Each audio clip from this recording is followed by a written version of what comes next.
Lundi, ambiance électrique sur la place Masséna de Nice. Alors que près d'1,5 million de personnes ont déjà liké la page Facebook de soutien à Stéphane Turc, près d'1 millier d'autres sont rassemblés pour défendre le bijoutier. Dans la foule, des Niçois en colère. Il a très bien fait de se défendre et qu'il ne doit pas aller en prison, monsieur. Mais aussi de nombreuses personnalités politiques, parmi elles, la candidate du Front National pour les municipales de Nice. Stéphane Turc potentiel, il y en a plein les commerçants de Nice et de France. Aujourd'hui, quand on va travailler, quand on sort de chez soi, on ne sait pas si on va rentrer vivant. Voilà. Et ça, c'est totalement inadmissible. À droite, Éric Ciotti et Christian Estrosi affichent leur soutien. Dès le premier instant, dès la première seconde, j'étais aux côtés de M. Turc. Ces messages de laxisme de la part du gouvernement, ça suffit.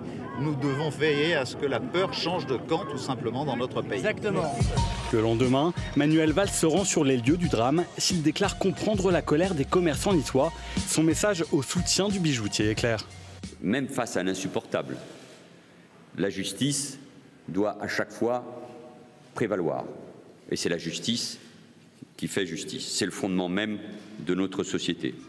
L'après-midi, le débat agite l'Assemblée. Soutenu par son camp, Christian Estrosi cible directement Christiane Taubira et sa réforme pénale.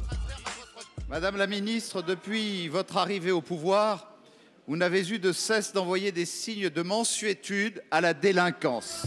La garde des Sceaux, elle, fustige la posture dangereuse des soutiens politiques du bijoutier de Nice.